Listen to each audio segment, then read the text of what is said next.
ኣይፋል ኣይኾንን ዝብሉ ቃላት ኩሉ ግዜ ብቐሊሉ ይትብሎን ሓደ ግዜ ምስ ሰባት ንከይንጋጨው ንከይንሕፍሮም ወይ ድማ ንሓደ ሰብ ንከይንቆጥዖ ጥራይ ብሓቂ ክንገብሮም ዘይንደሊ ነገራት ንገብር ኢና ግን ምስ ስምዒትኻ ንዘይስማዕማዕ ነገር እወ ክትብል ከለኻ ንርእስኻ ኣይፋል ኣይኾንን ትብለለኻ ማለት እዩ ግዜኻ ሰዓትኻን ሰላምኻን ደረት ኣለዎም ኩሉ ሰብ ድማ ንዓኣቶም ክረክብ ኣይግብኦን ስለዚ ብዛዕባቶም ወትሩ ኣይፋል ክትብለሎም ዘለካ ሸውዓተ ነገራት ክንዛረብ ኢና ሓደ ግዜ ጥራይ ወይ ድማ ኩነታት ክምችወካ ከሎ ጥራይ ዘይኮነስ ኩሉ ግዜ ቀዳማይ ብስምዒት ገበን ተደሪግካ ሓደ ነገር ምግባር ሓደ ሰብ ሓደ ነገር ንክትገብረሉ ኢሉ ሕማቕ ስምዒት ንክስምዐካ እንተገይሩ እዚ ብንጹር ምትላል እዩ ከም ሓልዮት ተመሲሉ ክቐርብ ወይ ድማ ብስምዒታዊ ቃላት ተዓሽጉ ክመጽእ ይኽእል እዩ ንዓኻ ብምጭባጥ ገበን ከም ዝተሰምዐካ ይገብሮ ኣለዉ ገበን ወይ ጣዕሳ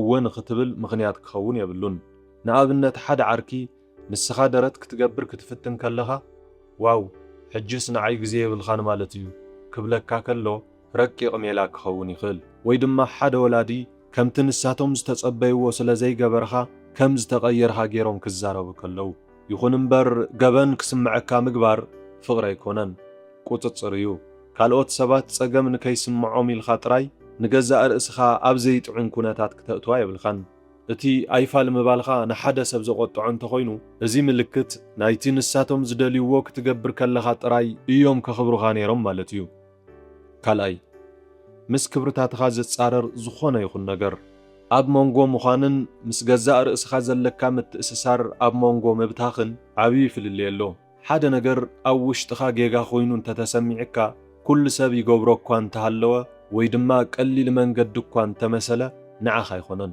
ክብርታትኻ ዝርዝር ሕልምታትኻ ጥራይ ኣይኮኑን ቀንዲ መንነትኻ እዮም ሰባት ንክቕበሉኻ ንክጥዕመካ ወይ ድማ ሓደ ዕድል ከየምልጠካ ኢልኻ ነቶም ክብርታትኻ ክትጠውዮም ክትጅምር ከለኻ ኣብ ገዛእ ርእስኻ ዘለካ እምነት ተሃስዮ ኣለኻ እቲ እምነት ሓንሳብ ምስ ጠፍአ ድማ ደጊምኻ ንምህናጽ ብዙሕ ግዜ ይወስድ እዩ ናብ ዘይመንነትኻ ንክትቕየር ዝሓቱኻ ሰባት ኩነታት ጠለባት ወይ ነገራት ወትሩ ኣይፋል በሎም ሰባት ንክቕበሉኻ ኢልኻ ጥራይ ንርእስኻ ክትጠልማ የብልኻን ሳልሳይ ሓደ ወገን ጥራይ ዝለፍዓሉ ርክባት ወትሩ ንስኻ ጥራይ ትድውል እንተኾንካ ወትሩ ክብርኻ ንክተርኢ ትጽዕር እንተሊኻ ወትሩ ሓልዮትኻ ንክተረጋግጽ ትጽዕር እንተሊኻ ወይ ድማ ዘየበላሸኻዮ ነገራት ንክትዕሪ ትለፍዕ እንተሊኻ ዶበል ምኽንያቱ ርክባት ከም ሓደ ጽቡቕ ሳዕስዒት እምበር ንስኻ ጥራይ ትጎየሉ ናይ ማራቶን ውድድር ክኾኑ የብሎምን ሓደ ወገን ጥራይ ዝለፍዓሉ ርክብ ንስኻ ኣብ ጸገም ክትኸውን ከለኻ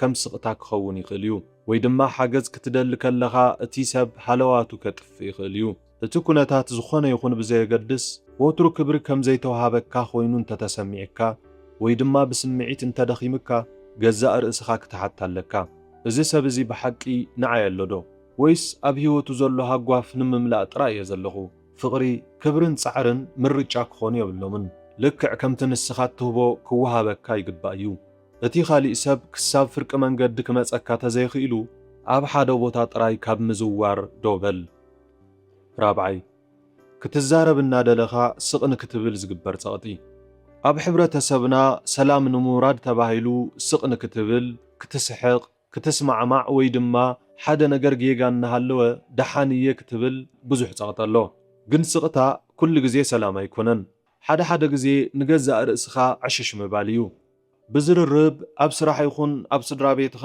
ድምፅኻ ክተስምዕ ጸገም የብሉን ክትጭድር ወይ ክትካታዕ ይብልኻን ግን ሓደ ነገር ንዓኻ ተዘይተስማዕሚዕካ ወይ ድማ ካሊእ ኣረኣእያ እንተሃሊካ ክትዛረብ መሰለ ኣለካ ስቕ ንክትብል ንዝግበር ጸቕጢ ኣይፋል ምባል ዓብዪ ሓይሊ ኣለዎ ካብ ምቾት ንላዕሊ ንሓቂ ትመርጽ ኣለኻ እወ ገሊኦም ሰባት ክቕጥዑ ይኽእሉ እዮም ግን እቲ ሓቂ ንሓደ ሰብ እንተዘይተስማዕሚዓቶ እቲ ጸገም ንስኻ ብምዝራብኻ ዘይኮነስ ንሳቶም ምስ ተሓሶት ዘለዎም ምትእስሳር እዩ ሓምሻይ ንኻልኦት ሰባት ንምሕጓስ ኢልኻ ንገዛእ ርእስኻ ዕሽሽ ምባል ብንጹር ክዛረብ ወትሩ ንገዛእ ርእስኻ መጨረሻ ክትሰርዕ ከለኻ ለጋስ ወይ ቅዱስ ኣይገብረካን ዘድክመካ ጥራይ እዩ ሰባት ድማ ክለምድዎ እዮም ወትሩ ክትገብሮ ድማ ክጽበዩኻ እዮም እቲ ሓቂ ከም ድላዮም ዝረግጹኻ ከይኾንካ ለዋህ ክትኸውን ትኽእል ኢኻ ንገዛእ ርእስኻ ከየባኸንካ ንኻልኦት ክትሕግዝ ትኽእል ኢኻ ከባዶ ኩባያ ክትቀድሕ ኣይትኽእልን ኢኻ ዝብል ኣባህላ ንጽባቐ ጥራይ ኣይኮነን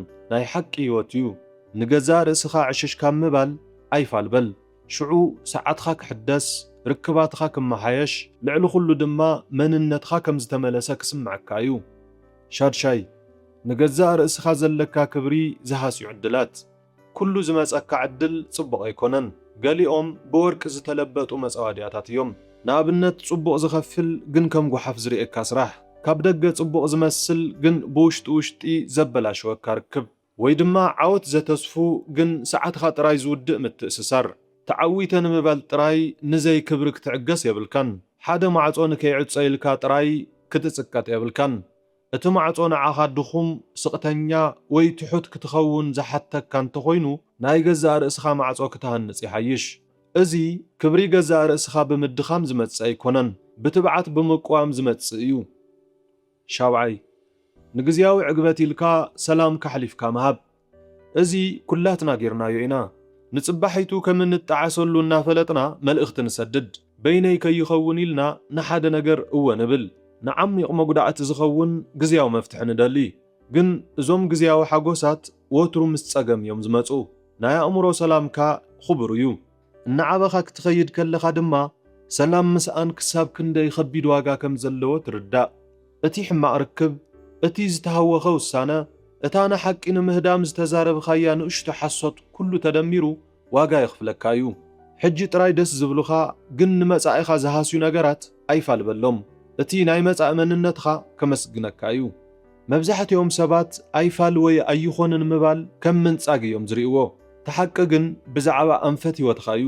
ንዘድኽመካ ንኽብርኻ ዝሃሲ ወይ ድማ ካብ ዕላማኻ ዘርሕቐካ ነገር ኣይፋል ክትብል ኣለካ። ንዝሓሸ ነገር ድማ እወ ትብል ኣለካ። ንሰላምካ፣ ንደረጃታትኻ፣ ንናይ ሓቂ ህይወትካ። እዚ ማለት ሰዓትኻ ንምክልኻል ጨካን ትኸውን ኣለኻ ማለት ኣይኮነን። ንጹር ክትኸውን ጥራይ እዩ ዘለካ። እንታይ ከም እትፈቅድ፣ እንታይ ከም እትዕገስ፣ ከምኡ እውን ንምንታይ ነገር ምኽንያት ከም ዘይትህብ ንጹር ኩን። ስለዚ ደረት ንምግባር ፍቓድ ትጽበ እንተነርካ ሕዚ እዩ እቲ ግዜ። ሰባት ንከይርበሹ ኢልኻ ጥራይ ንገዛእ ርእስኻ ወትሩ ኣብ ዘይጥዕም ኩነታት ክተእትዋ የብልኻን። ነዚ ኩሉ ግዜ ዘክር።